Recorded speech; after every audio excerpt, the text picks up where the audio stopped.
दोस्तों, आप सभी का स्वागत है स्वतंत्र Bharat education hub for UPSC and UPPSC aspirants के चैनल पर। तो आज हम जो है मुग़ल काल प्रारंभ करेंगे। तो मुग़ल काल में सबसे पहले बाबर आते हैं। तो बाबर और हुमायूं के बारे में जानेंगे। तो बाबर और हुमायूं का जो है काल रहा, ये 1526 से 1556 ईस्वी के बीच में रहा है। तो मुग़ल वंश की स्थापना कैसे हुई, सबसे पहले देखते हैं। तो मुग़ल वंश जो है, तैमूर ने मध्य एशिया के क्षेत्र में एक विशाल साम्राज्य का निर्माण जो है 14वीं सदी में किया था, किंतु उसकी मृत्यु के पश्चात उसका साम्राज्य विघटित हो गया और उसमें अनेक छोटी छोटी शक्तियों का उदय हुआ। तैमूर वंशजों में बाबर भी एक था, जो मुग़ल साम्राज्य का संस्थापक बना। बाबर का पैतृक राज्य जो है फरगना था। मध्य एशिया के उज़्बेक शासकों ने लंबे संघर्ष के बाद बाबर को फरगना से निकाल दिया। बाबर ने 1504 ईस्वी में काबुल का राज्य जीत लिया और कुछ समय बाद कंधार और समरकंद की विजय में भी सफल हुआ। हालांकि ये दोनों ही विजय क्षणिक सिद्ध हुई। तत्पश्चात बाबर ने दक्षिण पूर्व की ओर अर्थात भारत की ओर अपना ध्यान आकर्षित किया। तो बाबर जो है फरगान के अंदीजन शहर का रहने वाला था और बाबर का जो समय काल रहा है वो 1526 से 1530 ईस्वी तक रहा है। और मैं आप सभी लोगों से ये कहना चाहूँगा, जिन लोगों ने चैनल अभी तक सब्सक्राइब नहीं किया है, कृपया करके वो चैनल सब्सक्राइब कर लें और वीडियो को शेयर ज़रूर करें। तो चलिए अब हम बाबर के बारे में जानते हैं। बाबर जो है 1526 से 1530 ईस्वी तक रहा है। तो भारत में मुगल सत्ता का संस्थापक बाबर था। बाबर का वास्तविक नाम जो है जहीरुद्दीन मोहम्मद था। तुर्की भाषा में बाबर का अर्थ बाघ होता है, अतः जहीरुद्दीन मोहम्मद अपने पराक्रम एवं निर्भीकता के कारण बाबर कहलाया तथा बाद में उसका यही नाम प्रचलित हो गया। बाबर के पिता तैमूर वंशज और माता मंगोल वंशज थी। इस प्रकार उसमें तुर्कों एवं मंगोलों दोनों के रक्त का मिश्रण था। बाबर का जन्म 14 फरवरी 1483 ईस्वी को फरगना के एक छोटे से राज्य में हुआ था, जो अब उज्बेकिस्तान में है।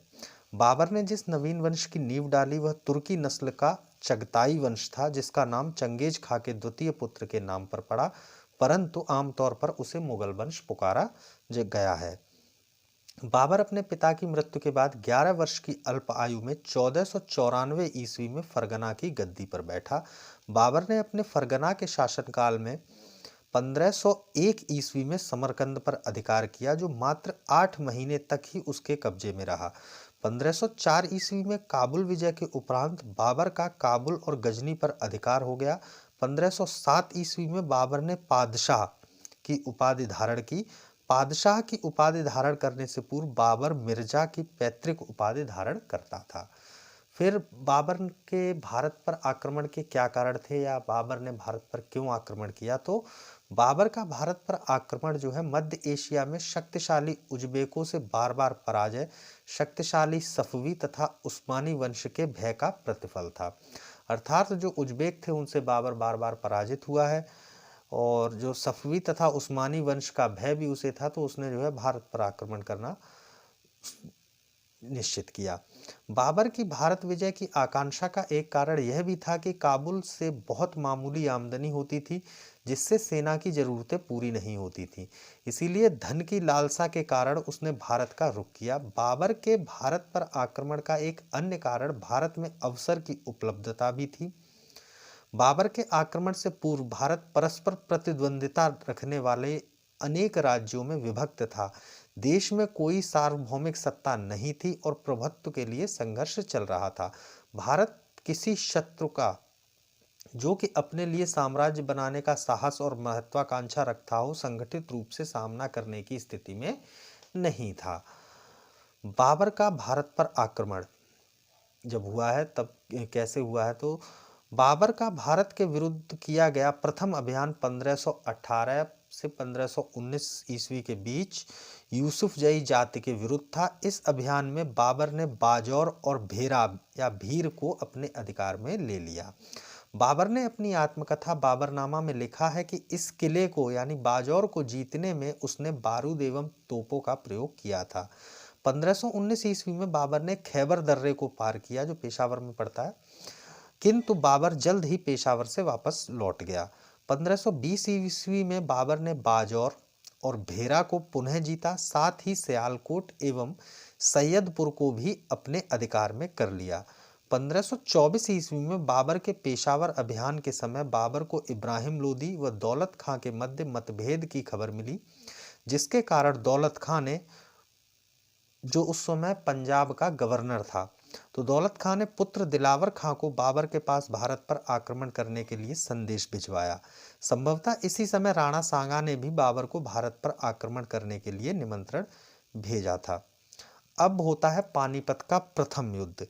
ये जो है पानीपत का प्रथम युद्ध, ये बाबर का 5वीं बार भारत में आगमन था। तो पानीपत का प्रथम युद्ध अप्रैल 1526 ईस्वी में हुआ। तो पानीपत युद्ध के समय इब्राहिम लोदी जो है दिल्ली का सुल्तान था।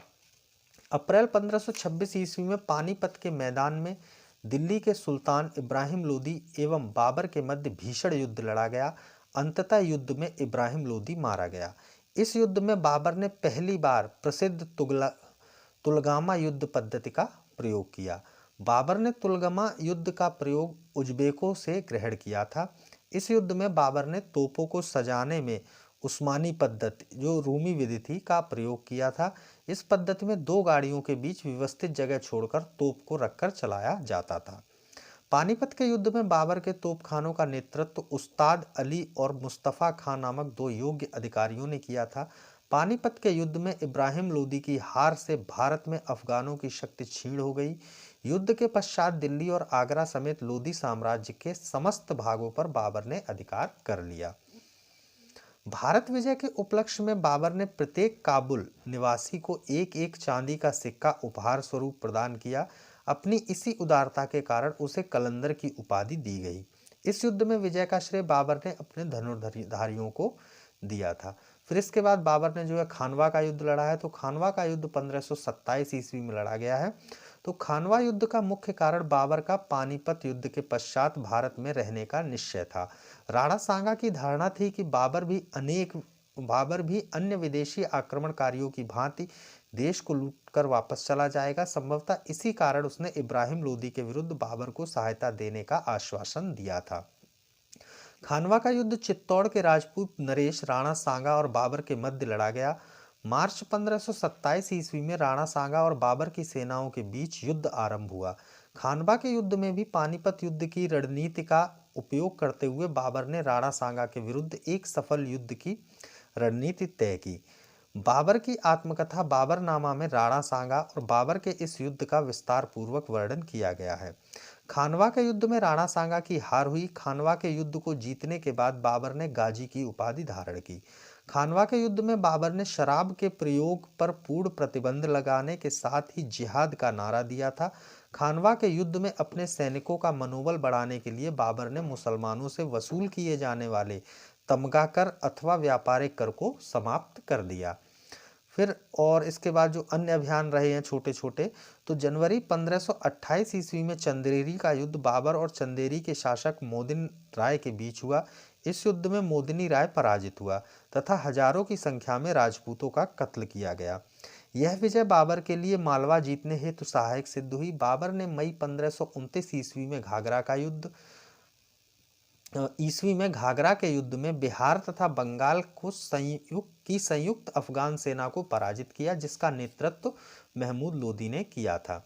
इन युद्धों के पश्चात बाबर का भारत पर स्थायी रूप से अधिकार हो गया। इस प्रकार बाबर का साम्राज्य बदख्शां से बिहार तक फैला था, जिसमें काबुल, पंजाब व आधुनिक उत्तर प्रदेश का क्षेत्र सम्मिलित था।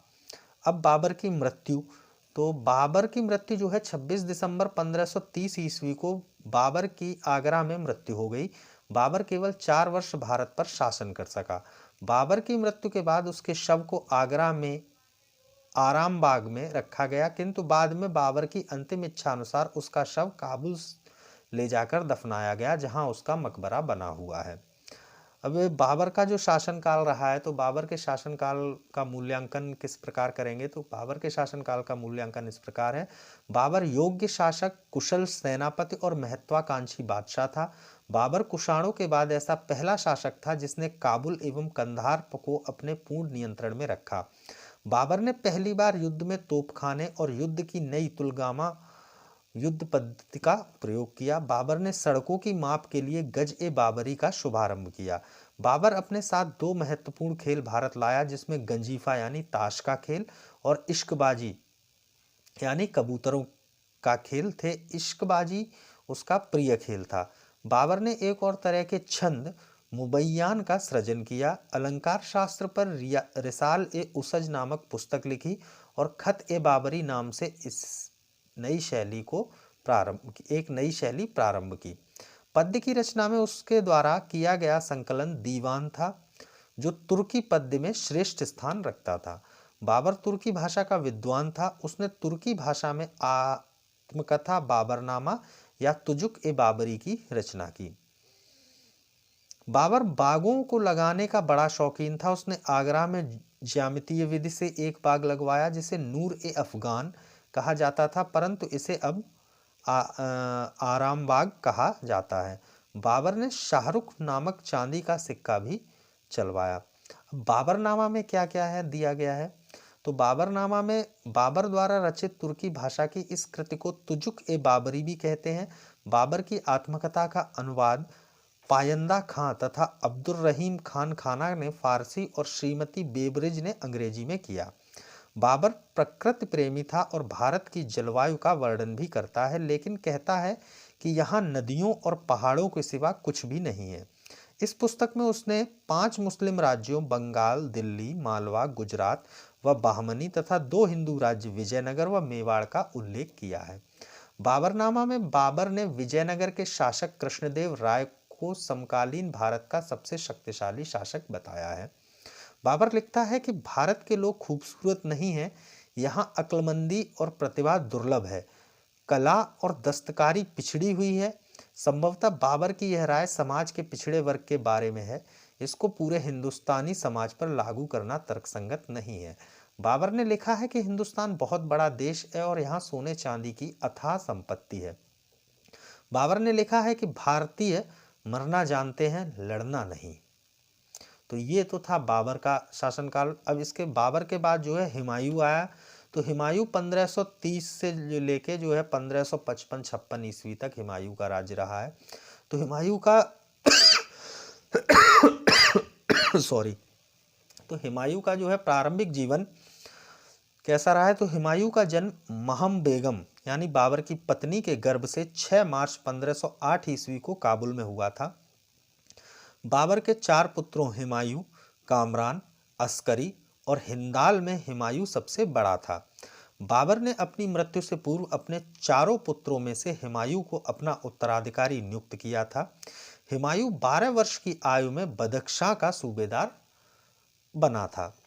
अब हुमायूं का राज्याभिषेक कब हुआ है, तो 26 दिसंबर 1530 ईस्वी में बाबर की मृत्यु के बाद 30 दिसंबर 1530 ईस्वी को 22 वर्ष की आयु में आगरा में हुमायूं का राज्याभिषेक किया गया।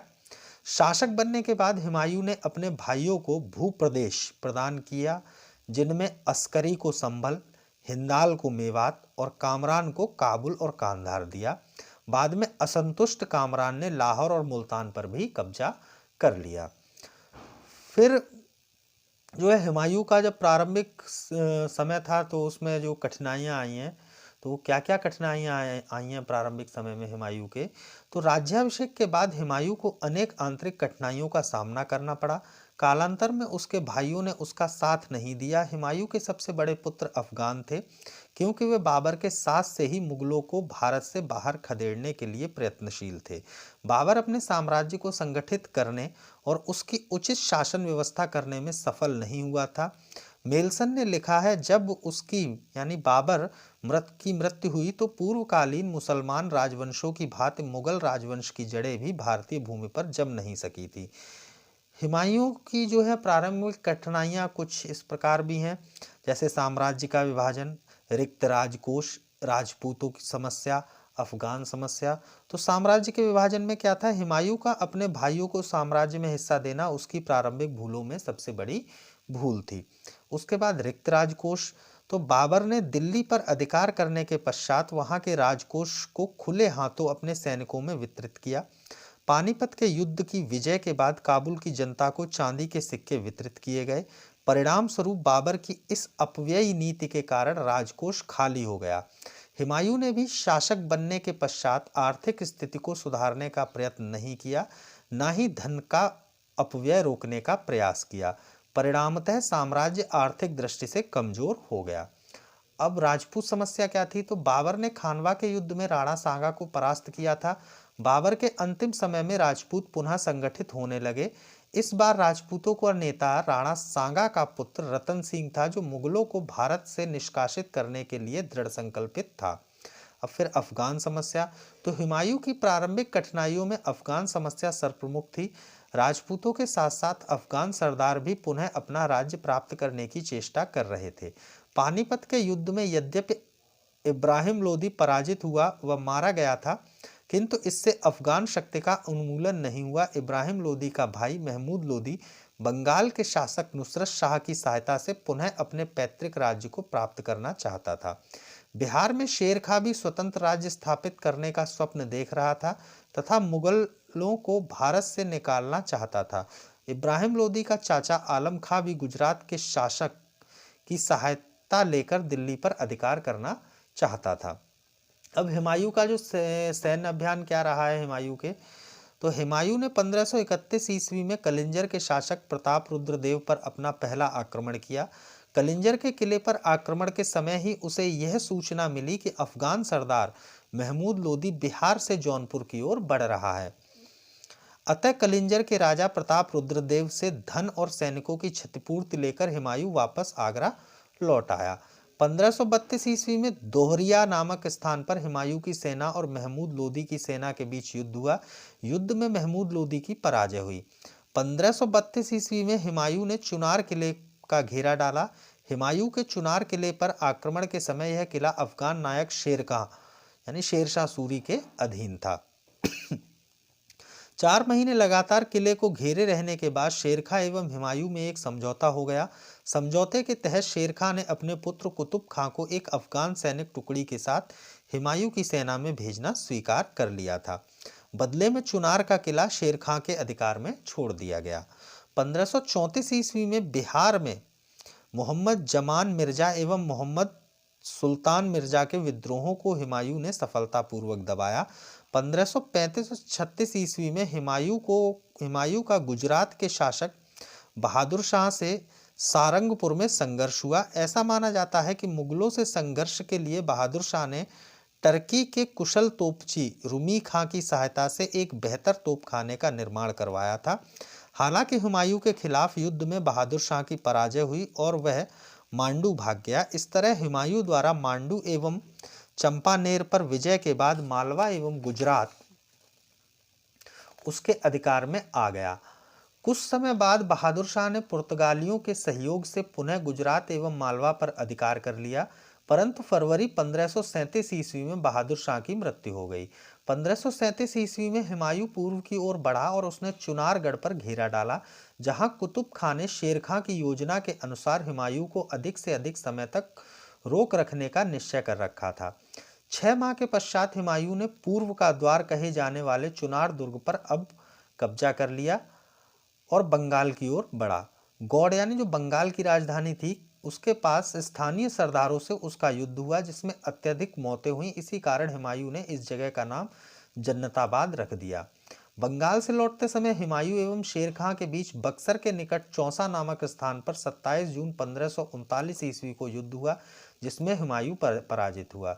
हुमायूं एक भिश्ती यानी निजाम की सहायता से अपनी जान बचाने के लिए किसी तरफ भाग निकला।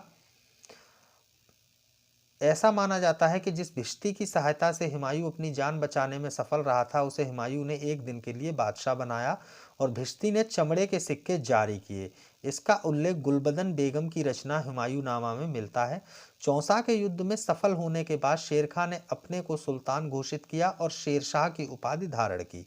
साथ ही अपने नाम के खुतबे पढ़वाए तथा सिक्के ढलवाने का आदेश दिया। 1540 ईस्वी में हुमायूं ने अपने भाई हिंदाल और अस्करी की सहायता से बिलग्राम यानी कन्नौज को जीतना चाहा, लेकिन हुमायूं की असफलता ने यहां भी उसका साथ नहीं छोड़ा। हुमायूं की इस युद्ध में असफलता के बाद शेरशाह ने सरलता से आगरा और दिल्ली पर अधिकार कर लिया। इस तरह हिंदुस्तान की राजसत्ता एक बार फिर अफगानों के हाथ में आ गई।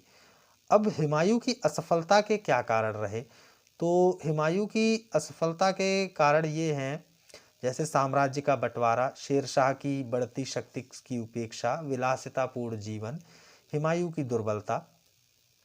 तो साम्राज्य का बंटवारा देखते हैं तो बाबर ने मृत्यु से पूर्व यह इच्छा प्रकट की थी कि हुमायूं अपने भाइयों के साथ अच्छा व्यवहार करे।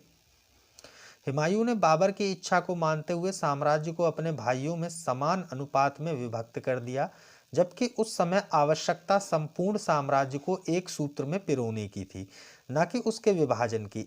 इससे साम्राज्य की शक्ति पर आघात हुआ। इसके अतिरिक्त हुमायूं के भाई अब दिल्ली के सिंहासन पर अधिकार करने की आकांक्षा रखने लगे तथा अनेक बार उन्होंने विद्रोह किया। संकट के समय हुमायूं के किसी भी भाई ने उसका साथ नहीं दिया। परिणामतः विद्रोहियों को हुमायूं के विरुद्ध सफलता मिली। अब शेरशाह की बढ़ती शक्ति की उपेक्षा जो की थी, तो हुमायूं ने शेरशाह की निरंतर बढ़ती शक्ति की उपेक्षा की। उसका मानना था कि वह जब चाहेगा आसानी से शेरशाह को परास्त कर देगा। ऐसा सोचना हुमायूं की बहुत बड़ी भूल थी। 1532 ईस्वी में चुनार के घेरे में हुमायूं शेरशाह से संधि के बजाय उस सुनहरे मौके का फायदा उठाकर उसकी शक्ति को छीण कर देता तो शायद आगे इस समस्या का सामना न करना पड़ता। अब विलासितापूर्ण जीवन, हुमायूं की असफलता का एक प्रमुख कारण उसके द्वारा समय का सदुपयोग न करना था। जिस समय उसे तीव्र गति से आगे बढ़कर विजय प्राप्त करनी थी, वह विलासिता में व्यस्त हो जाता था तथा शत्रु पक्ष की सैनिक तैयारी पूरी कर लेने का समय दे देता था। जैसे गुजरात में बहादुर शाह को परास्त करने के पश्चात उसका पूर्णतया उन्मूलन किए बिना ही उसने मांडू में विश्राम करना उचित समझा। परिणाम स्वरूप बहादुर शाह ने पुनः शक्ति संचित कर गुजरात पर अधिकार कर लिया। वास्तव में विलासितापूर्ण जीवन जीने का स्वभाव हुमायूं के पतन का प्रमुख कारण रहा। अब हुमायूं की दुर्बलता, तो लेनलूप ने लिखा है, हुमायूं की असफलता का एक प्रमुख कारण उसकी सुंदर परंतु विवेक रहित दयालुता थी। हुमायूं ने कभी स्थिति के अनुकूल कार्य नहीं किया। चौसा के युद्ध में नीचे स्थान पर शिविर होने के कारण जब वर्षा का पानी उसके शिविरों में भर गया तथा जिसकी वजह से उसे हारना पड़ा, तो इससे सबक लेकर उसे विलग्राम यानी कन्नौज के युद्ध के समय ऊंचे स्थान पर शिविर लगाना चाहिए था, किंतु ऐसा नहीं किया और एक बार फिर उसे पुरानी परेशानी का सामना करना पड़ा। अब हुमायूं का निष्कासित जीवन क्या रहा है तो वो आगरा और दिल्ली पर शेरशाह का अधिकार हो जाने के पश्चात हुमायूं सिंध होता हुआ ईरान के शाह के पास चला गया। अपने निर्वासित जीवन के दौरान ही हुमायूं ने मीर अली अकबर की पुत्री हमीदा बानो बेगम से 1541 ईस्वी में निकाह किया। कालांतर में अमरकोट के शासक के पास शरण लेने के दौरान हमीदा बानो ने 1542 ईस्वी में मुगल राजवंश के महान सम्राट अकबर को जन्म दिया। अब हुमायूं द्वारा पुनः सिंहासन रूढ़ होने के जो प्रयत्न किए गए हैं, तो निर्वासन के दौरान हुमायूं काबुल में रहा। हुमायूं ने पुनः 1545 ईस्वी में ईरान के शासक की सहायता से कंधार एवं काबुल पर अधिकार कर लिया। 1553 ईस्वी में शेरशाह के उत्तराधिकारी इस्लाम शाह की मृत्यु के बाद अफगान साम्राज्य विघटित होने लगा। अतः ऐसी स्थिति में हुमायूं को पुनः अपने राज्य प्राप्ति का अवसर मिला। 1554 ईस्वी में हुमायूं अपनी सेना के साथ पेशावर पहुंचा। 1555 ईस्वी में उसने लाहौर पर कब्जा कर लिया। 1555 ईस्वी में लुधियाना से लगभग 19 मील पूर्व में सतलज नदी के किनारे स्थित मच्छीवाड़ा नामक स्थान पर हुमायूं एवं अफगान सरदार हैबत खां एवं तातर खां के बीच संघर्ष हुआ। संघर्ष का परिणाम हुमायूं के पक्ष में रहा। इस तरह संपूर्ण पंजाब मुगलों के अधिकार में आ गया। 1555 ईस्वी में अफगान सेना और मुगल सेना के बीच सरहिंद का युद्ध हुआ। अफगान सेना का नेतृत्व सुल्तान सिकंदर शाह एवं मुगल सेना का नेतृत्व बैरम खां ने किया। इस युद्ध में अफगानों की पराजय हुई। सरहिंद विजय के पश्चात 1555 ईस्वी में एक बार पुनः दिल्ली के तख्त पर हुमायूं को बैठने का सौभाग्य प्राप्त हुआ। अब हुमायूं की मृत्यु, तो हुमायूं के दूसरी बार बादशाह बनने के एक साल बाद जनवरी 1556 ईस्वी में दीनपनाह के पुस्तकालय की सीढ़ियों से गिरने के कारण उसकी मृत्यु हो गई। हुमायूं की कब्र ईरानी संस्कृति से प्रभावित है, जिसका वास्तुकार मिर्जा गयास बेग था। यह उसकी पत्नी हमीदा बानो बेगम की हुमायूं की अमूल्य भेंट थी। यह मकबरा दिल्ली में स्थित है। अब हुमायूं का मूल्यांकन, तो राज्याभिषेक से लेकर हुमायूं अपनी मृत्यु के समय तक संघर्षों में ही अपने जीवन व्यतीत करता रहा। यही कारण है कि हुमायूं की मृत्यु के बाद इतिहासकार लेनलूप ने कहा है कि हुमायूं जीवन भर लड़खड़ाता रहा और लड़खड़ाते हुए ही मर गया। ऐसा माना जाता है कि हुमायूं ज्योतिष में अत्यधिक विश्वास करता था, इसलिए उसने सप्ताह के 7 दिन 7 रंग के कपड़े पहनने के लिए नियम बनाए। वह मुख्यतः रविवार को पीला रंग, शनिवार को काला रंग एवं सोमवार को सफेद रंग के कपड़े पहनता था। अब हुमायूं के बाद देखते हैं शेरशाह सूरी। तो शेरशाह सूरी 1540 से 1545 ईस्वी तक रहे हैं। तो शेरशाह सूरी का जो है प्रारंभिक जीवन,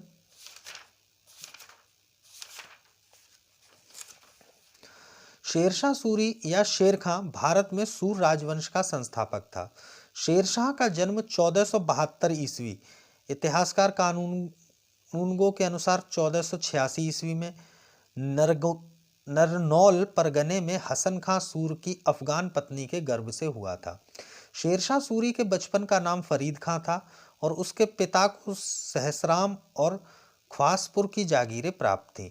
शेरशाह के प्रशासनिक कौशल से प्रभावित होकर उसके पिता ने अपनी जागीर प्रबंधन का कार्य उसे सौंप दिया था, लेकिन कुछ कारणों की वजह से वह इसे छोड़कर दौलत खां की सेवा में आगरा चला गया। 1522 ईस्वी में वह दक्षिण बिहार के सूबेदार बहार खां लोहानी के यहाँ नियुक्त हुआ। यहीं पर शेरशाह द्वारा एक शेर को मार डालने के कारण बहार खां लोहानी ने उसे शेर खां की उपाधि दी तथा अपने पुत्र जलाल खां का संरक्षक नियुक्त किया। 1528 ईस्वी में चंदेरी के युद्ध में वह बाबर की सेना में शामिल हुआ एवं मुगलों के साथ लड़ा। 1529 ईस्वी में घाघरा के युद्ध में वह महमूद लोदी के साथ हो गया, किंतु लड़ने के बजाय बाबर को निष्क्रिय रहने का संदेश भिजवा दिया। इसी समय बाबर ने हुमायूं को इससे सतर्क रहने की सलाह दी। 1539 में चौसा के युद्ध में मुगल सम्राट हुमायूं का शेरशाह सूरी से आमना सामना हुआ, जिसमें शेरशाह सूरी विजयी हुआ और उसने शाही उपाधि शेरशाह सुल्तान ए आदिल धारण की। हुमायूं द्वारा अपने खोए क्षेत्रों को पुनर्प्राप्ति के क्रम में दोनों का टकराव चलता रहा। 1540 में बिलग्राम के युद्ध में दोनों का आमना सामना हुआ। इस युद्ध में हुमायूं को पुनः हार का सामना करना पड़ा। इसी के साथ शेरशाह ने मुगल साम्राज्य पर अपना अधिकार जमा लिया। शेरशाह ने अपने शासन का विस्तार जारी रखा और कुछ ही समय में अपने राज्य का विस्तार पूर्व में बंगाल तथा पश्चिम में सिंध तक कर लिया। अब राज्याभिषेक। तो बिलग्राम यानी कन्नौज के युद्ध में विजय प्राप्त करके 1540 ईस्वी में शेरशाह का दिल्ली व आगरा पर अधिकार हो गया। 68 वर्ष की आयु में 1540 ईस्वी में वह दिल्ली की गद्दी पर बैठा। इस प्रकार उसने 1540 ईस्वी में उत्तर भारत में सूरवंश अथवा द्वितीय अफगान साम्राज्य की स्थापना की। अब शेरशाह सूरी के राजनीतिक अभियान, तो गोखरों से युद्ध है, मालवा का अभियान है, रायसीन पर अधिकार है, मारवाड़ का अभियान है, कलिंजर का अभियान है। तो इनमें सबसे पहले गख्खरों से जो युद्ध हुआ है, ये 1541 में शेरशाह का गख्खर जाति के लोगों से युद्ध हुआ, जिसमें शेरशाह उनकी शक्ति को खत्म तो न कर सका, पर उनकी रोकथाम के लिए उसने पश्चिमोत्तर सीमा पर रोहतासगढ़ के किले का निर्माण करवाया। गख्खर लोग अपनी वीरता एवं साहस हेतु प्रसिद्ध थे एवं लूटपाट करते थे। फिर मालवा का अभियान। तो शेरशाह ने 1542 ईस्वी में मालवा पर आक्रमण कर उस पर अधिकार कर लिया, क्योंकि उस समय मालवा कमजोर एवं बिखरा हुआ था। फिर रायसीन का अभियान। तो 1543 ईस्वी में शेरशाह ने रायसीन पर आक्रमण किया।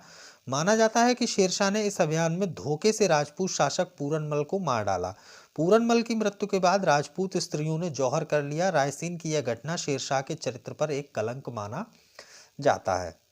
फिर मारवाड़ का अभियान। तो मारवाड़ का अभियान 1544 ईस्वी में हुआ। 1544 ईस्वी में शेरशाह ने मारवाड़ के शासक मालदेव पर आक्रमण किया। मालदेव जो 1532 ईस्वी में गद्दी पर बैठा था, सारे पश्चिम और उत्तर राजस्थान को अपने कब्जे में कर लिया था।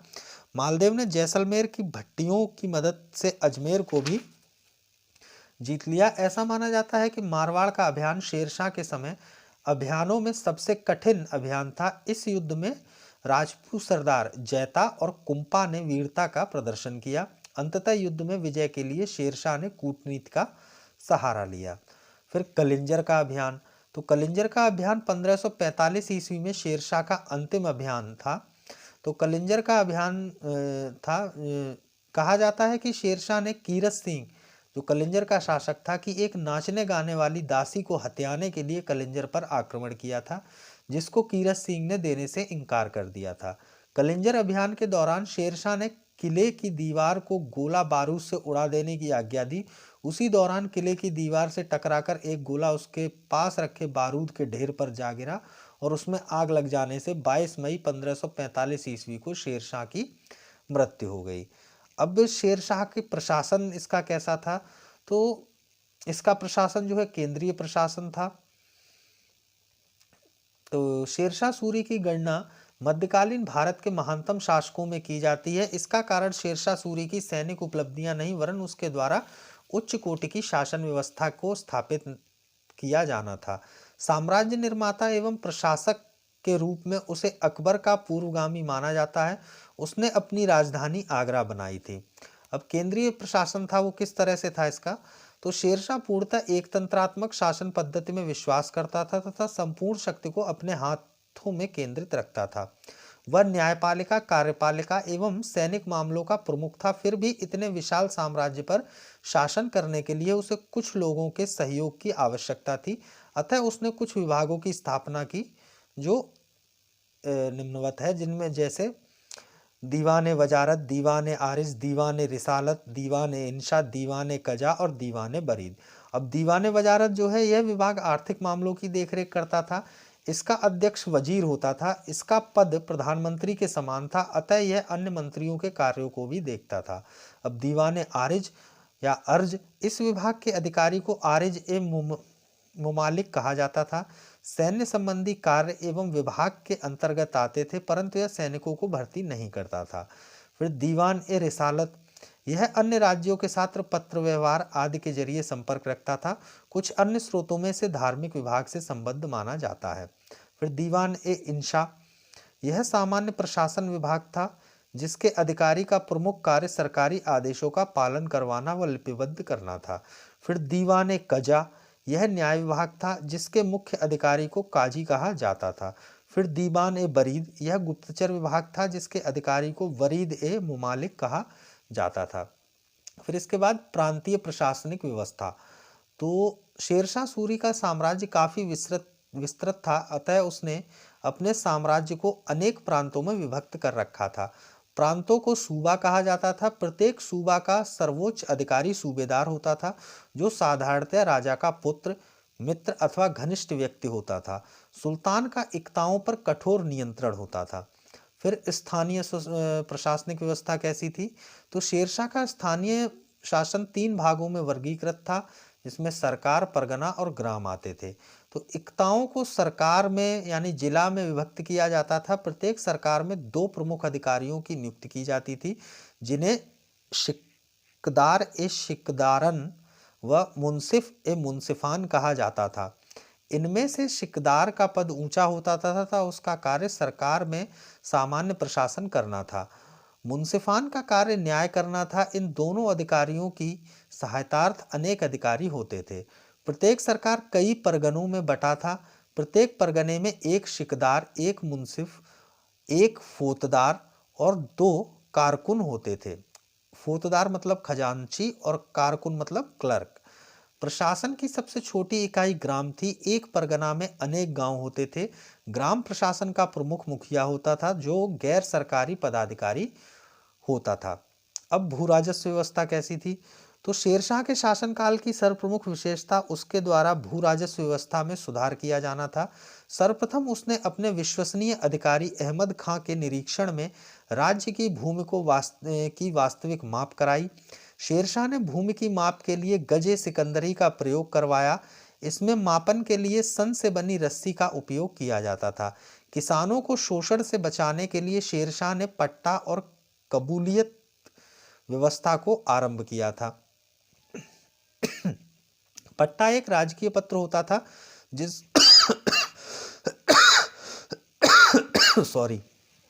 पट्टा जो है एक राजकीय पत्र होता था, जिसमें उपज के क्षेत्र, उत्पादन एवं भू राजस्व की जानकारी लिखी होती थी। किसानों से कबूलियत के रूप में सहमति पत्र हासिल कर लिया जाता था। शेरशाह की लगान व्यवस्था मुख्य रूप से रैयतवाड़ी थी, जिसमें किसानों से प्रत्यक्ष संपर्क स्थापित किया जाता था। शेरशाह के समय लगान नगद या अनाज दोनों रूप में देने की छूट थी, किंतु प्राथमिकता नगद अदायगी को दी जाती थी। शेरशाह के समय भूमि की किस्म एवं फसलों के आधार पर उत्पादन का औसत निकलवाया जाता था और उसके बाद उत्पादन का 1/3 भाग कर के रूप में वसूल किया जाता था। विदित है कि सुल्तान ने उत्पादन का 1/4 भाग कर के रूप में वसूल किया था। लगान के अतिरिक्त किसानों को जरीबाना एवं महासिलाना नामक कर भी देने पड़ते थे, जो क्रमशः भू राजस्व का 2.5% एवं 5% होता था। अब गुप्तचर विभाग एवं डाक व्यवस्था।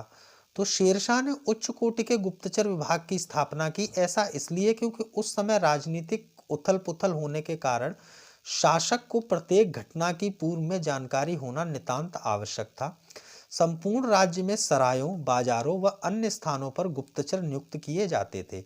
देश के प्रत्येक भाग से रोज शासक को खबर पहुंचाने के लिए इस विभाग को बड़ी संख्या में घोड़े दिए गए थे। अब सैन्य व्यवस्था। तो शेरशाह ने एक विशाल सेना का निर्माण किया तथा सैन्य व्यवस्था में उसने अलाउद्दीन खिलजी की पद्धति, जो दाग व हुलिया प्रथा थी, को पुनर्जीवित किया। शेरशाह स्वयं अपनी सेना का सेनापति था और स्वयं उसकी भर्ती करता था। सैनिकों की योग्यता के आधार पर उनका वेतन निर्धारित किया जाता था।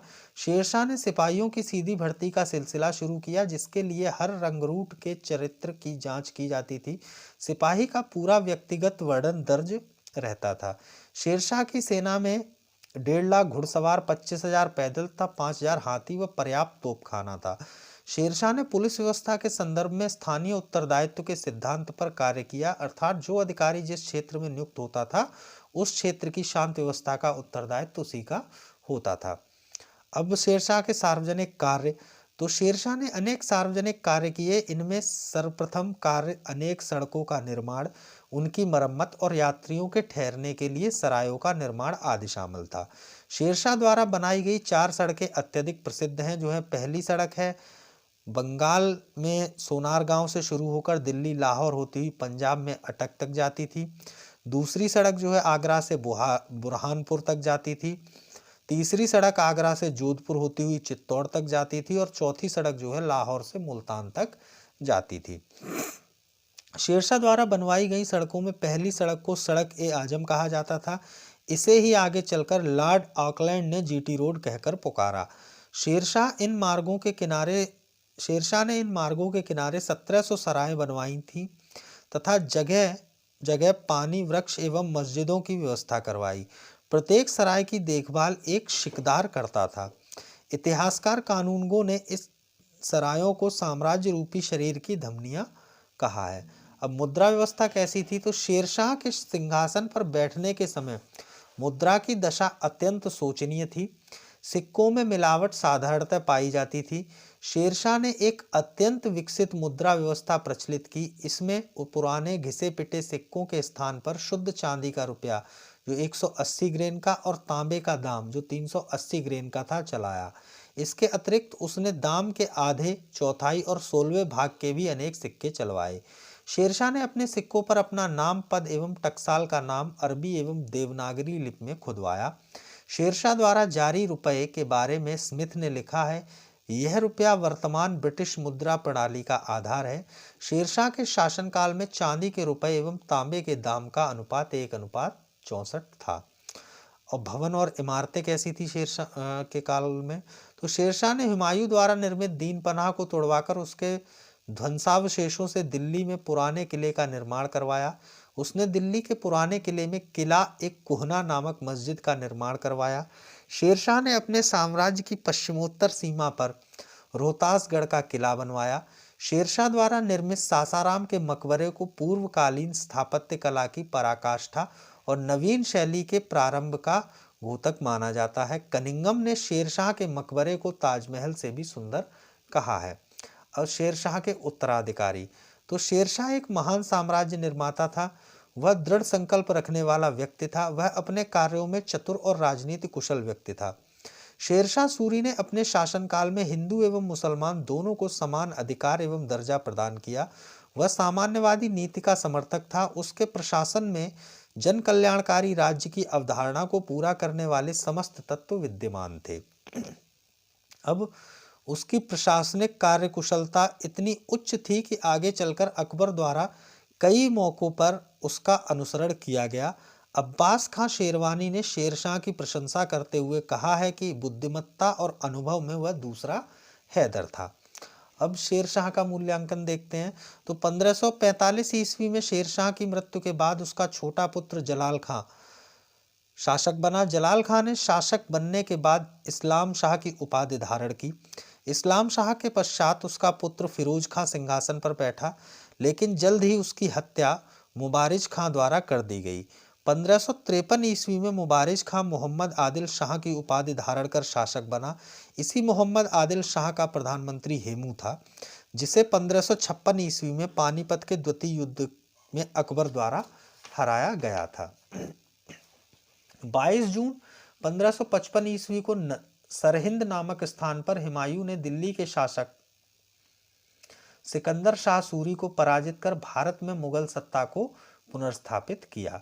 फिर सूर साम्राज्य के जो है पतन का क्या कारण रहा है?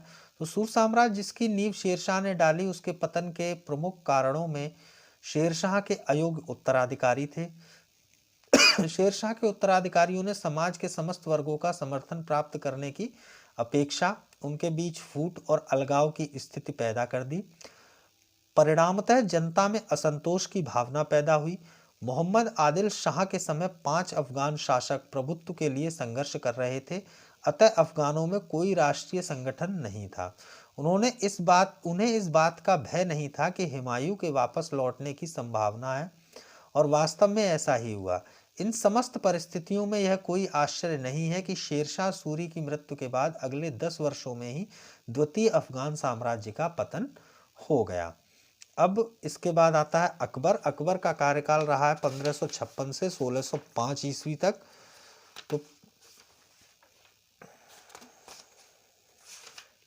प्रारंभिक जीवन व राज्याभिषेक अकबर का किस तरह से हुआ और कैसा रहा है? तो हुमायूं जब शेरशाह सूरी से पराजित हुआ तो कुछ समय के लिए उसने निर्वासित जीवन बिताया। इसी निर्वासित जीवन के दौरान 1542 ईस्वी में अमरकोट के राणा वीरसाल के यहाँ हमीदा बानो बेगम से अकबर का जन्म हुआ। 3 वर्ष की आयु में अकबर की भेंट अपने पिता से पुनः हुई जब हुमायूं ने कंधार और काबुल पर अधिकार किया था। यही उसका नाम जलालुद्दीन मोहम्मद अकबर रखा गया। अकबर की सर्वप्रथम औपचारिक रूप से गजनी का सूबेदार नियुक्त किया गया। दिल्ली पर कब्जा करने के बाद हुमायूं ने उसे पंजाब का सूबेदार नियुक्त कर अपने सबसे विश्वास पात्र बैरम खां को उसका संरक्षक बनाया। फरवरी 1556 ईस्वी के आसपास जब अकबर पंजाब में सिकंदर सूर के दमन हेतु सैनिक कार्रवाई में व्यस्त था, उसी समय उसके पिता हुमायूं की असामयिक मृत्यु हो गई। पंजाब के गुरदासपुर जिले के कलानौर में हुमायूं की मृत्यु का समाचार प्राप्त होने पर उसके संरक्षक बैरम खां ने फरवरी 1556 ईस्वी में अकबर का 13 वर्ष की आयु में उसी स्थान पर ईंटों का सिंहासन बनाकर राज्याभिषेक करवा दिया। हुमायूं की मृत्यु के बाद दिल्ली और आगरा में पुनः सूरवंशी आदिल शाह के प्रधानमंत्री हेमू ने अधिकार कर लिया। फिर हुआ पानीपत का द्वितीय युद्ध। हुमायूं की मृत्यु के बाद दिल्ली और आगरा पर मोहम्मद आदिल शाह के प्रधानमंत्री हेमू ने अधिकार कर लिया। हेमू 22 लड़ाइयां लड़ चुका था और उसमें से एक में भी उसे हार का मुंह नहीं देखना पड़ा, इसलिए आदिल शाह ने उसे विक्रमादित्य की उपाधि प्रदान की थी। नवंबर 1556 ईस्वी में अकबर और हेमू की सेनाओं के बीच पानीपत के मैदान में भीषण युद्ध हुआ। इस युद्ध को पानीपत के द्वितीय युद्ध के नाम से जाना जाता है।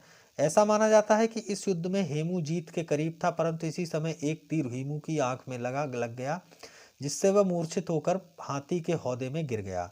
उसके गिरते ही सेना में खलबली मच गई और हेमू की विजय पराजय में बदल गई। फलतः अकबर को दिल्ली व आगरा का शासक बनाया गया। अब अकबर जो है बैरम खां के संरक्षण में रहा है। तो बैरम काल का संरक्षण काल रहा है 1556 से 1560 तक। तो हुमायूं ने जब अकबर को पंजाब का सूबेदार नियुक्त किया, उसी समय उसने अपने वफादार बैरम खां को अकबर का संरक्षक नियुक्त किया था।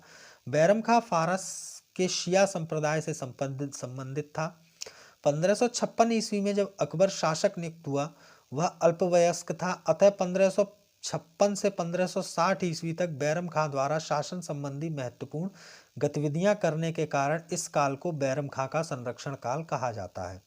वास्तव में शुरुआती दौर में अकबर की स्थिति को सुदृढ़ करने में सबसे बड़ा हाथ बैरम खां का था। बैरम खां के संरक्षण में पानीपत की विजय के अतिरिक्त उत्तर भारत की राजनीतिक विजयों का आरंभ भी होता है। उसने ग्वालियर, जौनपुर तथा चुनार को विजित किया। जौनपुर का गवर्नर जमाल को बनाया गया, जिसने बाद में विद्रोह कर दिया। बैरम खां की ईमानदारी के कारण उसे संरक्षक खाने खाना की उपाधि से सम्मानित किया गया था। बैरम खां के बढ़ते प्रभुत्व को देखकर राजदरबार के भीतर ही उसका विरोध मुखर हो गया। स्वयं अकबर भी अब राज्य के मामलों में ज्यादा सक्रिय भूमिका निभाने का इच्छुक रहा। फलतः 1560 ईस्वी तक बैरम खां का प्रभाव अत्यंत कम हो गया।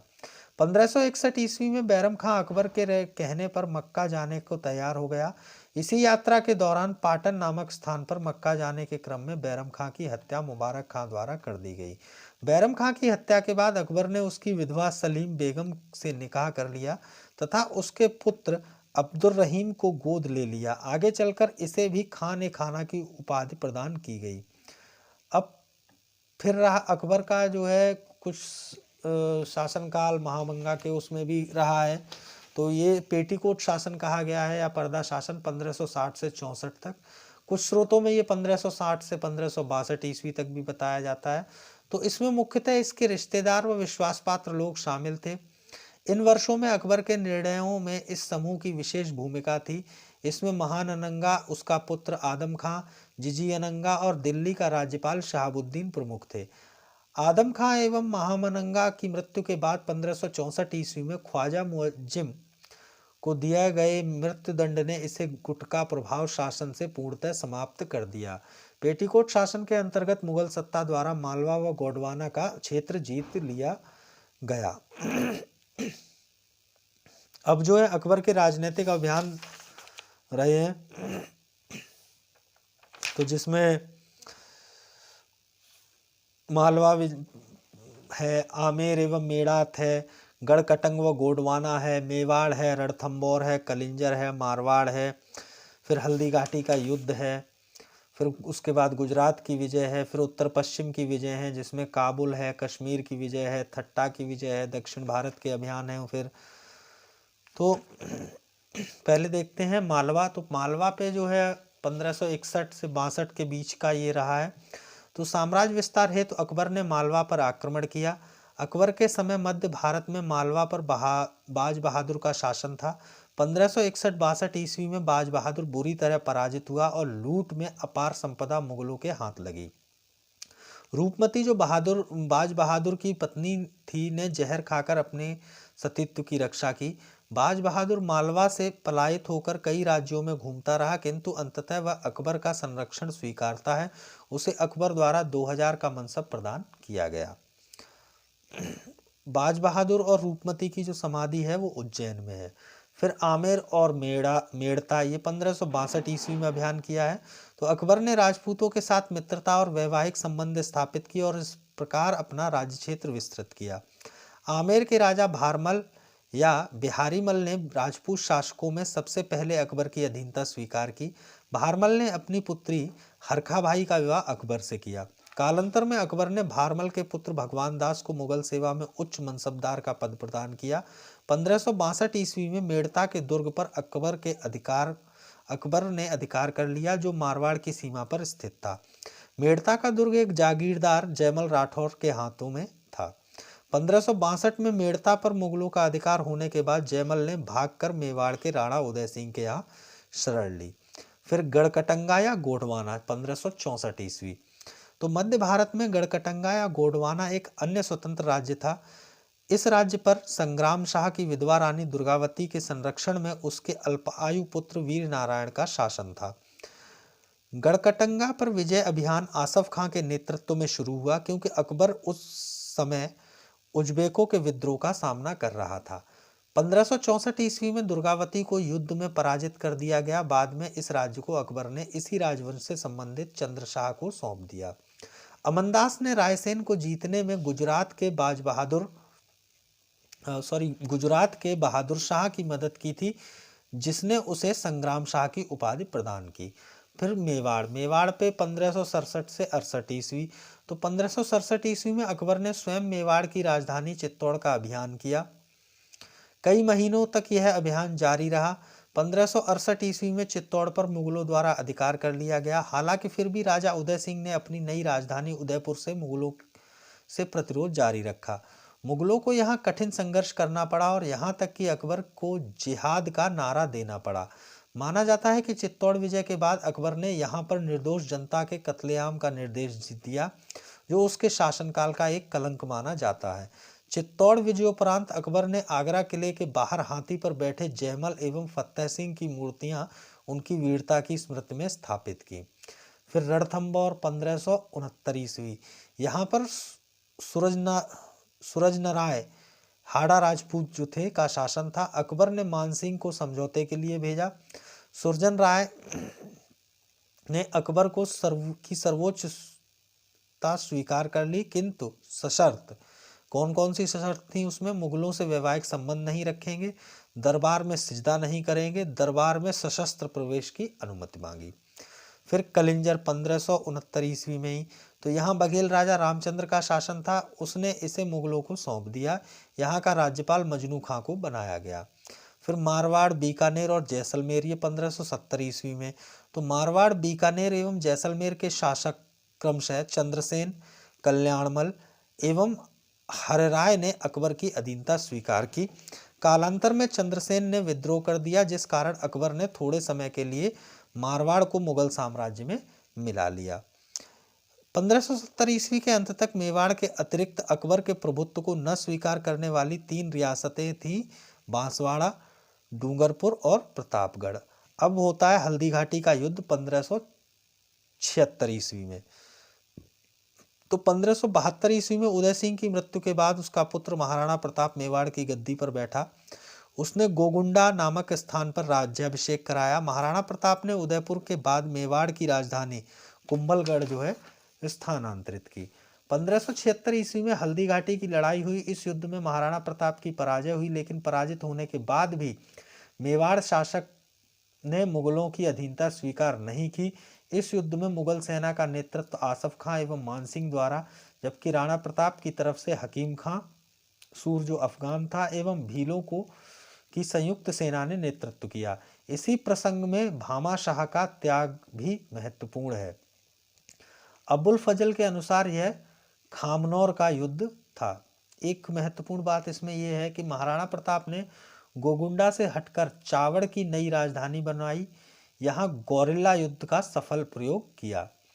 गौरिल्ला युद्ध का नेतृत्व जो है महाराणा प्रताप, फिर मलिक अंबर, फिर शिवाजी, फिर बाजीराव प्रथम। तो यानी सब पहले महाराणा प्रताप ने इसका प्रयोग किया है, फिर मलिक अंबर ने, फिर शिवाजी ने, उसके बाद बाजीराव प्रथम ने। तो महाराणा प्रताप की मृत्यु जो है धनुष की प्रत्यंचा चढ़ाने के दौरान हुई थी। जो धनुष की डोर होती है वो टूटने से। उनकी मृत्यु के बाद उनका पुत्र अमर सिंह शासक बना, जिसने अकबर की अधीनता नहीं स्वीकारी। बाद में जहांगीर के साथ अमर सिंह सशस्त्र समझौता कर लेते हैं और इस तरह सभी प्रमुख राजपूत रियासतें मुगल प्रभुता स्वीकार कर लेती हैं।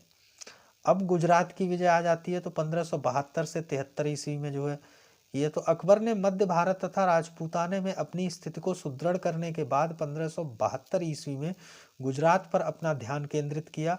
गुजरात में कोई केंद्रीय सत्ता नहीं थी। इस समय वहां के छोटे छोटे राज्यों के बीच निरंतर आपसी वैमनस्य बना रहता था। गुजरात जहां एक ओर कृषि की दृष्टि से अत्यंत उपजाऊ था, वहीं दूसरी ओर वहां पर अनेक व्यस्त बंदरगाह थे, जिससे व्यापारिक केंद्रों के रूप में यह तेजी से विकास कर रहा था। अकबर के गुजरात अभियान के समय सुल्तान मुजफ्फर शाह तृतीय शाह का शासक था। गुजरात आक्रमण के लिए अकबर को राजकुमार इत्माद खां द्वारा आमंत्रित किया गया था। माना जाता है कि थोड़ी सी मशक्कत के बाद गुजरात की समस्त रियासतों ने अकबर की अधीनता स्वीकार कर ली। गुजरात विजय के बाद अकबर ने उसे एक प्रांत के रूप में संगठित किया और मिर्जा अजीज कोका के अधीन कर स्वयं राजधानी लौट गया।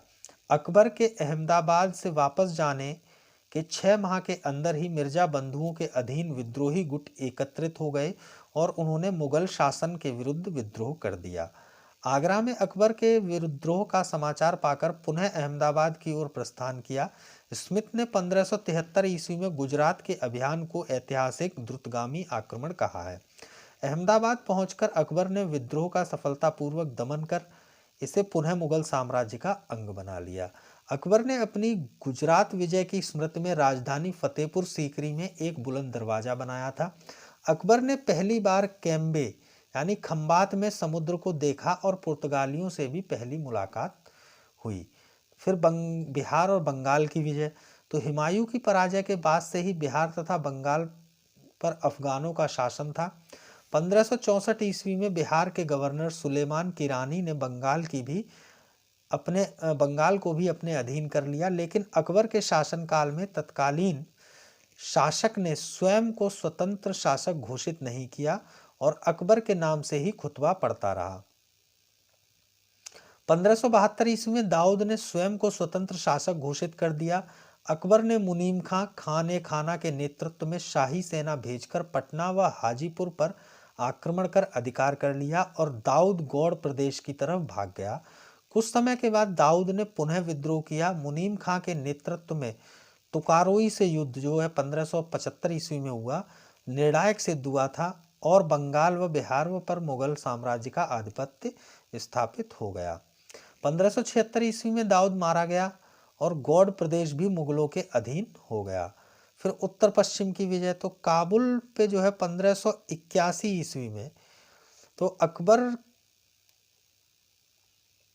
के काबुल अभियान के समय काबुल का शासक हकीम मिर्जा था। काबुल विजय के बाद अकबर ने हकीम मिर्जा को हटाकर इसकी बहन बख्तुनशाह बेगम को यहाँ का सूबेदार बनाया। हालांकि अकबर के लौटते ही हकीम मिर्जा काबुल में पुनः प्रभावित हो गया। हकीम मिर्जा की मृत्यु के बाद काबुल को मुगल साम्राज्य में मिलाकर मानसिंह को वहां का सूबेदार नियुक्त किया गया। उल्लेख मिलता है कि पुर्तगाली विद्वान मानसरेंट भी इसी अभियान पर अकबर के साथ गया था। फिर आ जाइए कश्मीर की विजय, जो ये 1585 और 86 के बीच में जो है हुई है। तो 1585-86 ईस्वी में अकबर ने कश्मीर को विजित करने के लिए राजा भगवान दास तथा कासिम खां के नेतृत्व में सेना भेजी, जिसमें कश्मीर का राजा यूसुफ खां पराजित हुआ और उसने मुगलों की अधीनता स्वीकार कर ली। किंतु बाद में उसका पुत्र याकूब ने विद्रोह कर दिया, जिसे कुचलने के बाद कश्मीर को मुगल साम्राज्य में मिला लिया गया। फिर थट्टा यानी सिंध की विजय 1591 ईस्वी। थट्टा उत्तर पश्चिम क्षेत्र का स्वतंत्र राज्य था। अकबर ने अब्दुल रहीम खान खाना को मुल्तान का गवर्नर नियुक्त किया और सिंध विजय तथा बलूचियों का दमन करने का आदेश दिया। अब्दुल रहीम खान खाना ने सिंध पर आक्रमण किया। सिंध के शासक जानी बेग ने मुगल सेना का डटकर सामना किया, किंतु वह पराजित हुआ। उसने मुगल अधीनता स्वीकार कर ली। थट्टा और सेहवान के किले तथा संपूर्ण सिंध पर मुगलों का अधिकार हो गया। 1595 ईस्वी में कठियावाड़, बलूचिस्तान और मकरान पर भी मुगलों का अधिकार हो गया और इस प्रकार पश्चिमोत्तर क्षेत्र में हिंदुकुश पर्वतमाला से अरब सागर तक मुगल साम्राज्य का विस्तार हुआ और एक वैज्ञानिक सीमा की प्राप्ति का कार्य संभव हुआ। अब दक्षिण भारत के जो अभियान रहे हैं अकबर के, वो कैसे रहे हैं दक्षिण भारत के अभियान। मुगलों में अकबर प्रथम शासक था जिसने दक्षिण भारत का अभियान किया। अकबर के समकालीन दक्षिण भारत में 4 राज्य थे: खानदेश, अहमदनगर, बीजापुर तथा गोलकुंडा। अकबर ने 1591 ईस्वी में दक्कन के राज्यों को मुगल साम्राज्य की सर्वोच्चता स्वीकार करने के लिए दूतों को भेजा। माना जाता है कि खानदेश को छोड़कर अन्य राज्यों ने अकबर की अधीनता स्वीकार करने से मना कर दिया। अकबर ने अपना पहला दक्षिण अभियान 1593 ईस्वी में शाहजादा मुराद और अब्दुल रहीम खान खाना के नेतृत्व में अहमदनगर पर किया। 1595 ईस्वी में मुगल सेनाओं ने अहमदनगर का घेरा डाल दिया। इस समय अहमदनगर का नेतृत्व शासिका चांद बीबी के पास था। माना जाता है कि महिला होते हुए भी चांद बीबी ने मुगलों की सेना को बराबर की टक्कर दी। अंततः दोनों पक्षों के बीच 1596 ईस्वी में संधि हो गई तथा चांद बीबी ने बरार प्रांत मुगलों को सौंप दिया।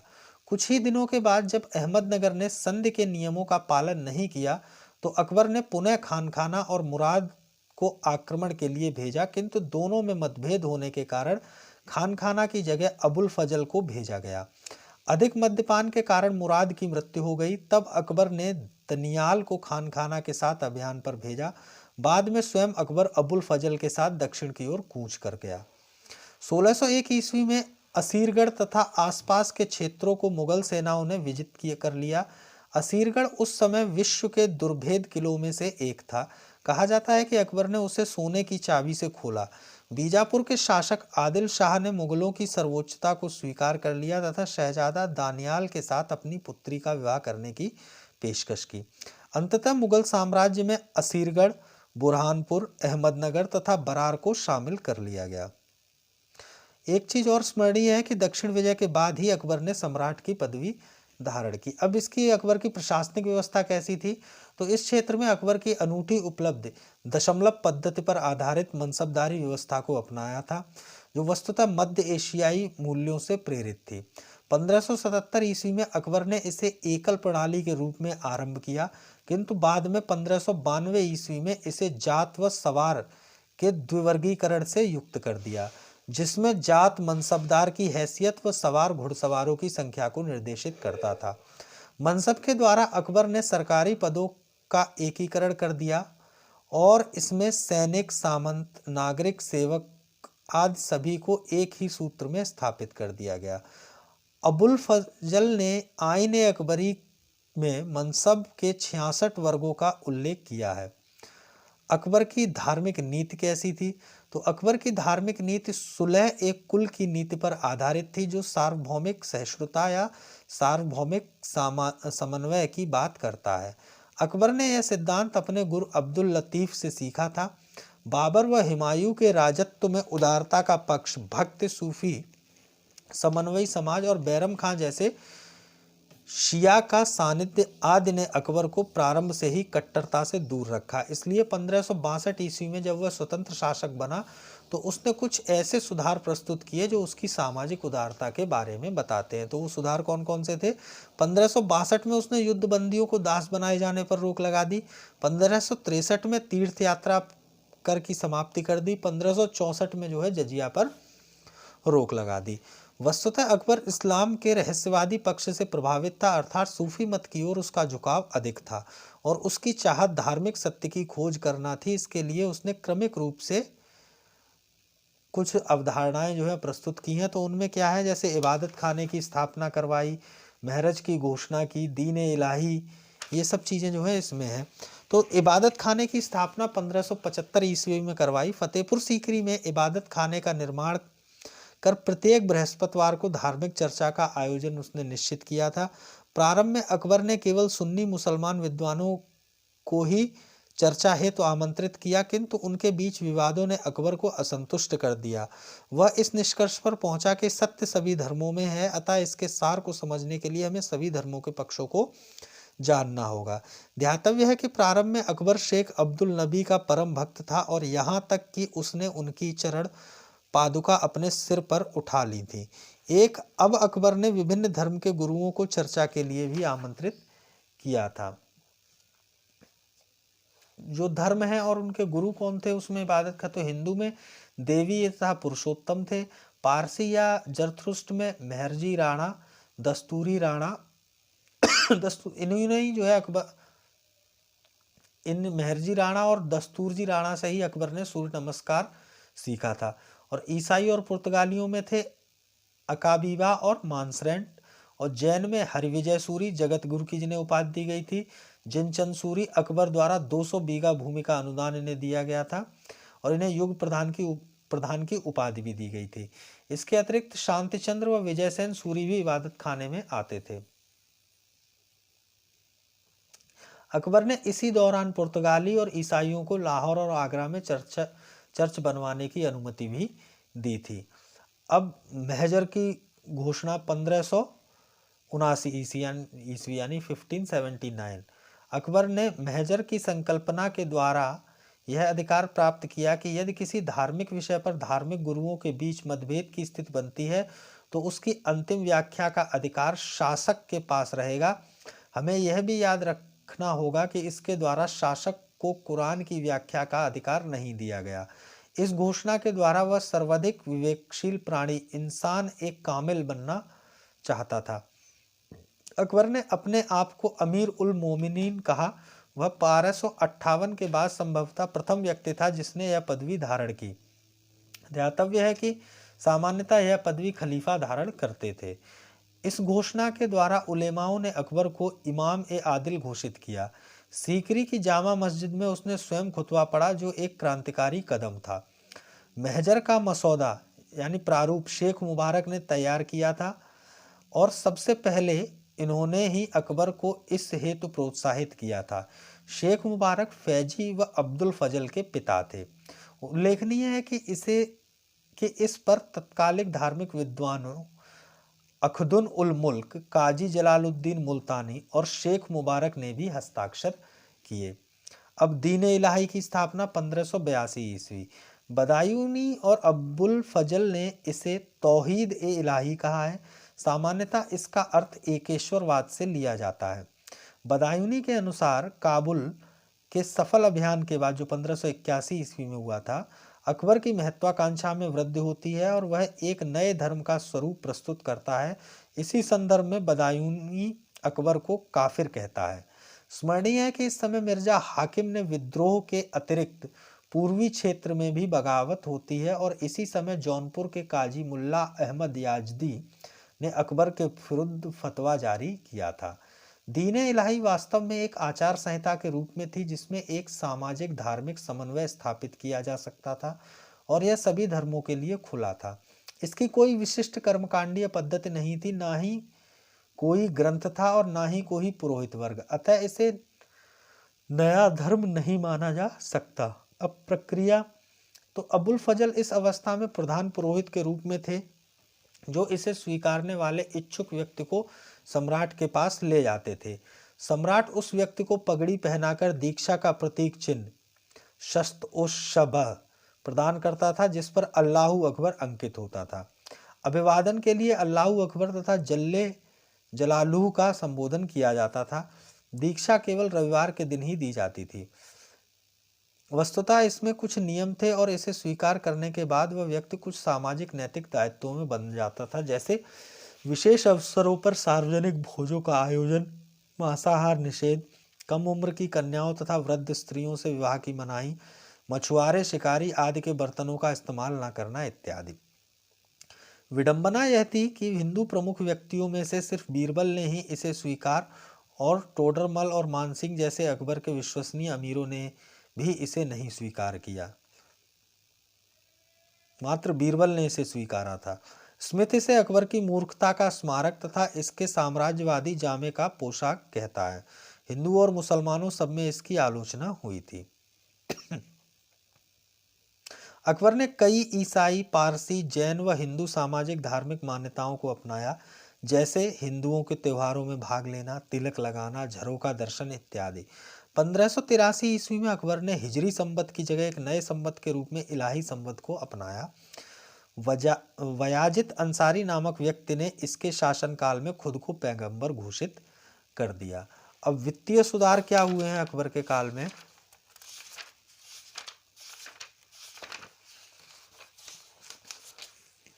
मुद्रा प्रणाली, तो 1577 ईस्वी में अकबर ने टकसाल ग्रहों में सुधार किया और दिल्ली के टकसाल का दरोगा अब्दुल सिराजी को बना दिया। सूबों में टकसालों के प्रमुख को चौधरी कहा गया, जिसको कालांतर में सभी सूबों के टकसालों को अब्दुस्समद के निरीक्षण में कर देता था। सिक्कों के क्या प्रकार थे? अकबर ने राम सीता प्रकार के सिक्के चलाए और इन सिक्कों पर राम सिया उत्कीर्ण रहता था। शेरशाह की मुद्रा प्रणाली के अनुरूप ही अकबर ने भी चांदी का सिक्का, रुपया और तांबे का दाम चलाया। एक चांदी का सिक्का 40 दाम और शेरशाह के काल में 1 रुपया 64 दाम का होता था। अकबर ने सोने के सिक्के भी जारी किए, जिसमें सबसे ज्यादा प्रचलित सिक्का इलाही था। एक इलाही जो है 10 रुपया के बराबर था। अकबर द्वारा जारी सबसे बड़ा स्वर्ण सिक्का संसब था, जो 100 तौले से भी ज्यादा भारी था। अकबर ने मुख्यतः 2 ज्यामितीय प्रकार के सिक्के चलाए, जिसमें वृत्ताकार सिक्का इलाही तथा चौकोर यानी आयताकार सिक्का जलाली के नाम से जाना गया। अब भू राजस्व व्यवस्था क्या थी, तो अकबर शेरशाह की भू राजस्व व्यवस्था यानी जब्ती को और वैज्ञानिक आधार देता है तथा आइन ए दहशाला का की अवधारणा को 1580 ईस्वी में अमल में लाता है। शेरशाह से आगे बढ़ते हुए अकबर ने दो प्रकार से भूमि का वर्गीकरण कराया। पहला तो था उसमें उच्च, मध्यम व निम्न प्रकार की भूमि, और दूसरा था उत्पादन व बुआई की निरंतरता के आधार पर। इसका वर्गीकरण ज्यादा महत्वपूर्ण था। इसमें जो है 4 प्रकार की भूमियों का उल्लेख था, जो थी पोलज, परती, चाचर, बंजर। तो पोलज थी प्रतिवर्ष बुआई, परती थी जिस पोलज भूमि पर बुआई न हुई हो, और चाचर थी 3 से 4 वर्षों तक बुआई न होने वाली भूमि, और बंजर थी 5 वर्षों से अधिक समय तक बोई न जाने वाली भूमि। भूमि विशेष यह था कि बंजर भूमि पर रियायती दर पर कर लगाया जाता था। प्रारंभ में अकबर ने शेरशाह की जब्ती व रय व्यवस्था का ही पालन किया, किंतु बाद में इसमें व्यापक सुधार प्रस्तुत किए। 1570-71 ईस्वी में मुजफ्फर खां तथा टोडरमल को अपनी भू राजस्व व्यवस्था से जोड़कर अपने मौलिक प्रयोग के लिए वह पहला कदम बढ़ाता है। 1573 ईस्वी में वह संपूर्ण उत्तर भारत में करोड़ी नामक अधिकारी की नियुक्ति करता है, जिसका दायित्व अपने क्षेत्र से 1 करोड़ दाम वसूलना था। करोड़ी को आमिल या अमल गुजार के नाम से भी जाना जाता है। 1580 ईस्वी में वह दहशाला प्रणाली को लागू करता है, जिसमें स्थानीय कीमतों, उत्पादन, उत्पादकता आदि के आंकड़ों का विश्लेषण किया गया था। आईने दहशाला के अंतर्गत अलग अलग फसलों पर पिछले 10 वर्षों में लगने वाले राजस्व का औसत निकाला गया। पिछले 10 वर्षों के उत्पादन का औसत निकालकर उसका 1/3 भू राजस्व जो है निर्धारित किया गया। कालांतर में स्थानीय कीमतों को आधार बनाकर नकद रूप में विभिन्न फसलों की मूल्य सूची बनाई गई, जिसे दस्तूर ए अम्ल कहा गया। यह जो है अकबर की यह सूची शेरशाह की रय से इसलिए महत्वपूर्ण हो जाती है क्योंकि स्थानीय कीमतों के कारण गांवों के लोगों को लाभ हुआ। भू राजस्व नगद व अनाज दोनों में स्वीकार था, किंतु अकबर की इच्छा नगद वसूली में अधिक थी। 1586-87 ईस्वी में अकबर ने गज ए सिकंदरी अंक की जगह गज ए इलाही जो 41 अंगुल का था को अपनाया और भूमि के मापन के लिए लोहे के छल्लों से जुड़े बांस या तनप का प्रयोग किया, जो शेरशाह की सन या पटुए की रस्सी से मापन की तुलना में अधिक शुद्ध थी। शेरशाह द्वारा जारी पट्टा व कबूलियत की व्यवस्था को जारी रखा गया, जिससे राज्य का सीधा संपर्क किसानों से हुआ। अतः इसमें रैयतवाड़ी व्यवस्था के जो है अंश मौजूद थे। किसानों के लिए अग्रिम ऋण की व्यवस्था की गई, जिसे तकावी कहा गया, तथा आपदा के समय कर की दरों में समायोजन की व्यवस्था भी की गई, जिससे किसानों पर विपरीत परिस्थितियों में अतिरिक्त बोझ न पड़े। अकबर के शासनकाल में आईन ए दहशाला के अतिरिक्त भू राजस्व की अन्य विधियां भी प्रचलित रहीं, जिसमें गल्ला बख्शी या बटाई जो पुराने रिकॉर्ड के आधार पर निर्धारित किया जाता था। नक्श या कनकूत, इसमें मापन के बाद अनुमान को राजस्व निर्धारण का आधार बनाया जाता था। औरंगजेब के समय नक्शा या कनकूत ही सबसे प्रचलित प्रणाली बन गई। अकबर के शासनकाल में दक्कन में हल्की संख्या यानी पद्धति राजस्व वसूली का प्रचलित आधार थी। अब कृषकों का भी जो है वर्गीकरण जो है किया गया है। तो मुगल कालीन कृषक समुदाय स्पष्ट रूप से 3 वर्गों में जो है विभाजित था। पहला वर्ग था जिसमें खुद काश्त, दूसरा पाही काश्त और तीसरा मोजारियान। खुद काश्त जो है वैसे किसान जो अपने गांव में ही रहकर खेती करते थे, इनको मालिक ए जमीन यानी भूमि का स्वामी कहा जाता था। पाही काश्त ऐसे किसान जो दूसरे गांव में जाकर कृषि करते थे, इनको खुद काश्त किसानों का स्तर और विशेषाधिकार प्राप्त नहीं था। मुजारियान ऐसे किसान जो अपनी भूमि पर खेती करने के अतिरिक्त खुद काश्त किसानों से किराए पर जमीन लेकर उस पर खेती करते थे, इनको मुजारा कृषक भी कहा जाता था। अब नाबूद प्रथा क्या थी? तो आइन ए दहसाला की व्यवस्था में नाबूद विशिष्ट था, जिसके तहत कोई भी किसान अपनी जमीन का अधिकतम 12 से 1/2% भाग बगैर कृषि के रख सकता था या छोड़ सकता था और इतने भाग पर सरकार कोई भी कर नहीं लगाएगी। अकबर के अनुत्पादक भूमि बंजर भूमि पर उत्पादन हेतु कृषकों को प्रोत्साहित किया था। फिर दहशाला प्रथा में विचलन जो हुआ है, शाहजहां के शासनकाल में इस व्यवस्था में दो महत्वपूर्ण परिवर्तन हुए। नाबूद प्रथा नाबूद प्रथा का त्याग कर दिया गया। शाहजहां ने इजारेदारी या ठेकेदारी प्रथा को अपना लिया था। अब अकबर को मुगल साम्राज्य के संस्थापक के रूप में जाना जाता है। वो क्यों, यह प्रश्न बहुत पूछा गया जाता है कि वास्तविक भारत में मुगल साम्राज्य का वास्तविक संस्थापक कौन था। निसंदेह इसका उत्तर बाबर ना होकर अकबर ही होगा। बाबर को हम मुगल साम्राज्य की आधारशिला रखने वाला कह सकते हैं। हुमायूं 1530 ईस्वी में राज सिंहासन पर बैठा, लेकिन 1540 ईस्वी में शेरशाह सूरी से पराजित होने के बाद उसे आगरा एवं दिल्ली से हाथ धोना पड़ा। इस प्रकार बाबर द्वारा स्थापित साम्राज्य नष्ट हो गया। हालांकि हुमायूं जब वापस लौटा तो वह काबुल, कंधार, पंजाब और दिल्ली को अपनी मृत्यु से पहले ही अपने कब्जे में कर चुका था। हुमायूं की असामयिक मृत्यु के बाद मुगलों की स्थिति पुनः डगमगा गई। अकबर को 1556 ईस्वी में जो विरासत प्राप्त हुई उसमें व्यापक तौर पर अराजकता फैली हुई थी। आगरा और दिल्ली में आदिल शाह के प्रधानमंत्री हेमू का नियंत्रण था। वस्तुतः अकबर ने डगमगाते राज सिंहासन का आरोहण किया। लेनलूप ने कहा कि अकबर भारत के बादशाहों में सर्वश्रेष्ठ बादशाह और साम्राज्य का वास्तविक संस्थापक एवं व्यवस्थापक माना जाता है। अब अकबर के दरबार में अकबर के नवरत्न थे, तो उनमें कौन कौन थे? बीरबल थे, अबुल फजल थे, टोडरमल थे, तानसेन थे, मानसिंह थे, अब्दुल रहीम खान खाना थे, फैजी थे, मुल्ला दो प्याजा थे और हकीम हुकाम थे। तो बीरबल जो थे, बीरबल का जन्म कालपी में एक ब्राह्मण परिवार में हुआ था। इसके बचपन का नाम महेशदास था। यह एक कुशल वक्ता, कहानीकार एवं कवि था। अबुल फजल ने आईने अकबरी और अकबरनामा जैसे महत्वपूर्ण पुस्तकों की रचना की। टोडरमल ने भूमि संबंधी सुधार कार्य किए एवं उसे गुजरात का दीवान भी बनाया गया। तानसेन संगीत सम्राट तानसेन का जन्म ग्वालियर में हुआ। इनका असली नाम रामतन पांडे था।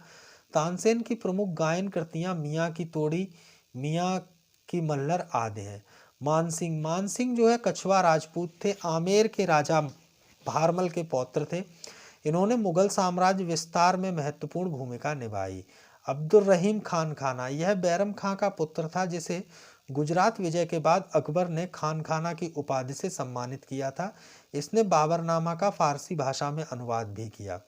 फिर फैजी अबुल फजल का बड़ा भाई तथा अकबर के दरबार में राजकवि के पद पर आसीन था। इन्होंने लीलावती का फारसी में अनुवाद किया। मुल्ला दो प्याजा, यह अकबर का सलाहकार था। हकीम हुकाम, यह रसोई घर का प्रधान था। साथ ही लिपि पहचानने व कविता समझने में अपने समय का यह विशेषज्ञ था। तो अकबर के बाद आ जाता है जहांगीर। 1605 से 1627 ईस्वी।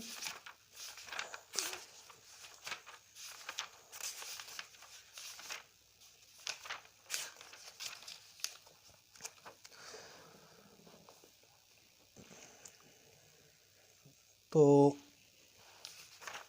जहांगीर के बाद शाहजहां के बाद औरंगजेब के बाद मुगल कालीन फिर एक बार में सबका देखेंगे कि इन्होंने क्या क्या किया है। मुगल कालीन अर्थव्यवस्था और सब कुछ, चित्रकला, ये सब।